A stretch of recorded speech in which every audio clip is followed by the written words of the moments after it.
In 1903, workers digging in a limestone cave in southwest England hit something hard. It was a skeleton, and it was 10,000 years old, the oldest complete one ever found in Britain. For over a century, museums built him a face. Pale, ruddy, basically a modern Englishman with worse teeth. Then in 2018, a team drilled a tiny hole in his skull and pulled out his DNA. And the reconstruction had to be taken down. Cheddar Man had dark skin, deep brown, not pale, not tanned, and, oddly, light blue eyes. He was not a visitor or an outsider. He is ancestral to a large slice of modern Britain. Which means for most of the time humans have lived in Europe, Europeans were dark-skinned. Pale skin isn't the old thing here. It's the new thing. It shows up shockingly late, and the reason almost nobody guesses correctly. So let's do this properly. How do you read a dead man's skin color off his bones? Start with where the DNA survives, because most of the skeleton is useless. The prize is the petrous bone, the dense wedge of skull wrapped around the inner ear. It's the hardest bone in the body, and it shields genetic material for thousands of years. Drill it, and you get fragments. Millions of tiny broken strings of code. Most of that is bacteria. The human part has to be fished out and reassembled. Then you go looking at specific positions in the sequence. Because skin tone isn't one gene. It's dozens of them working together. But in European ancestry, a small handful do most of the visible work. There's SLC24A5. Change a single letter in it, and pigment production drops sharply. There's SLC45A2. Same outcome, different mechanism. And HERC2, sitting beside OCA2, which decides how much pigment reaches the iris. Each version a person inherited nudges the prediction up or down.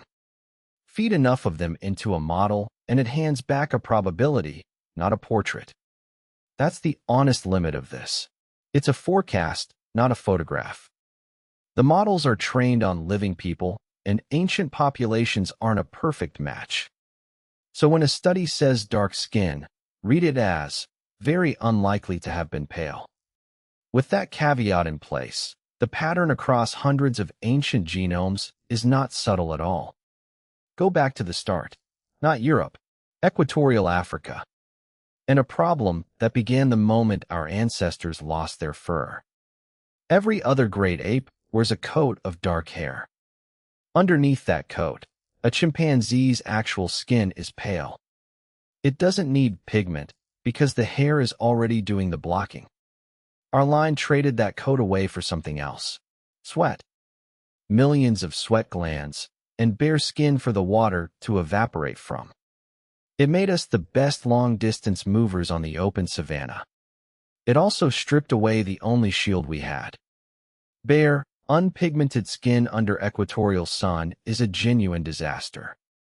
Ultraviolet light is energetic enough to snap chemical bonds apart. It hits your DNA and fuses letters together that were never meant to touch. Now, most people assume the danger here is skin cancer. It is, but it's the weaker pressure. Skin cancer usually arrives late, long after you've already had children. Evolution barely notices a disease that shows up after you've reproduced. The sharper blade is a vitamin you've probably never worried about once. Folate, vitamin B9. UV passing through skin destroys folate circulating in the blood underneath it. And folate is what builds the neural tube in the first few weeks of a pregnancy. The neural tube becomes the brain and the spinal cord. Run short at that exact moment, and the tube fails to close properly. Folate also drives sperm production. Deplete it, and fertility falls. So sunlight was quietly destroying the molecule that makes healthy babies. That is a pressure evolution feels instantly, and the only currency it counts. The answer it found was melanin. Pigment packed into tiny sacs and stacked like a parasol over the nucleus of every skin cell. It absorbs the UV and dumps the energy back out as harmless heat. So dark skin isn't some default we started with. It's a solution we engineered. And for roughly 1 million years, it was simply the correct answer. Then people walked north. And the equation didn't just weaken. It inverted. At the equator, sunlight comes down almost straight overhead. At high latitude, it arrives at a shallow angle, sliding through far more atmosphere. The atmosphere strips out UVB, the exact wavelength that does the damage. Unfortunately, it's also the exact wavelength you need. Because your skin isn't only a shield, it's a chemical factory. UVB striking a cholesterol molecule in your skin starts the reaction that makes vitamin D. And vitamin D is the key that lets your gut absorb calcium at all. No vitamin D, no calcium absorption. It doesn't matter how much you eat. No calcium, and bone doesn't mineralize properly. In a growing child, that's rickets. Soft bones, bowed legs. And in a growing girl, a narrowed pelvis. A narrowed pelvis, thousands of years before surgery existed, is often fatal in childbirth. Mother and baby, 2 lives, 1 nutrient. Now look at what heavy pigment does in that world. It can't tell useful UVB from dangerous UVB. It just blocks. Above roughly 40 degrees north, there are months when the sun never climbs high enough to make any vitamin D at all. Researchers call it vitamin D winter. Under that sky, melanin stops being protection and starts being attacks. So selection turned around and ran the other way. Any mutation letting a little more UVB through got rewarded. Not with beauty, with children who could walk, and daughters who survived giving birth. Same algorithm, same indifference, opposite output. And this is where the researchers got the result that genuinely surprised them. Modern humans have been in Europe for around 45,000 years.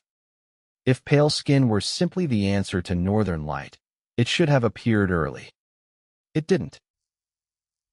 Cheddar Man, 10,000 years ago in Britain, dark-skinned.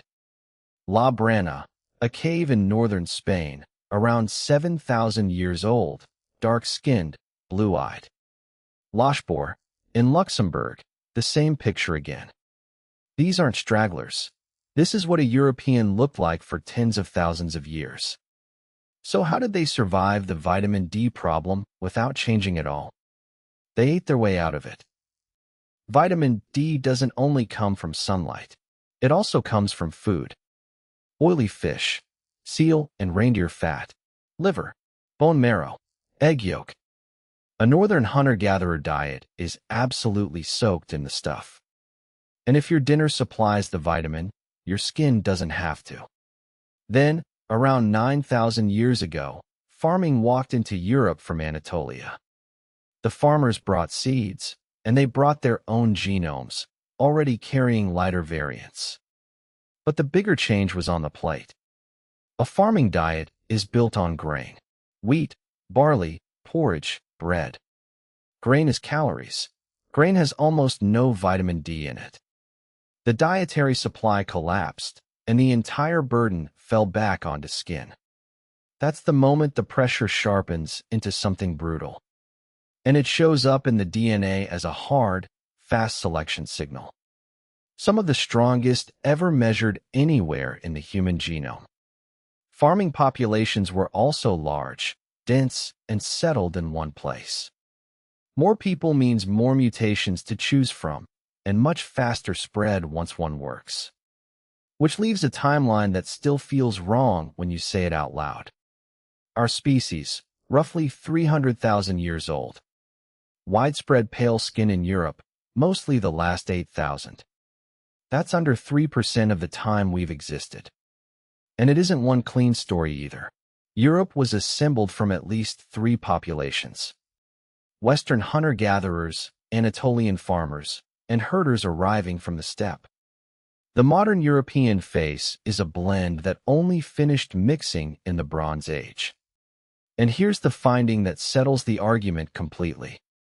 East Asian populations lightened too, separately, using largely different genes. SLC24A5, the big European variant, is close to universal across Europe. It is not the main driver in East Asia at all. Two populations, the same environmental problem, two completely separate solutions. Biologists call that convergent evolution, and it's about the strongest evidence you can get. It means the environment wrote the answer, not ancestry. And it runs in both directions. Populations that later moved back into high UV regions darkened again. Meanwhile, the greatest range of skin tone on Earth isn't between continents at all. It's inside Africa, which holds both the darkest and some strikingly light-toned populations. And some of the variants that lighten skin are older than the migration out of Africa itself. They were already sitting there in the toolbox. The North just made them useful. Which is a strange thought. These genes weren't invented for Europe. They were borrowed. One last thing, because it's the cleanest example in the whole story. Blue eyes. Every blue-eyed person alive descends from one single individual with one single mutation. A switch beside the OCA2 gene jammed partly off somewhere between 6 and 10,000 years ago. And blue eyes aren't a pigment. There is no blue in them anywhere. There's just less brown and light scattering in the tissue. Same physics as the sky. Which is a fair summary of the entire subject, honestly. Think about what this trait has been used for. Division, ranking, atrocity. And biologically, it's a thin layer of sun management, retuned recently by latitude and launch. Cheddar Man had dark skin and blue eyes, and he's your ancestor. Both facts are completely ordinary.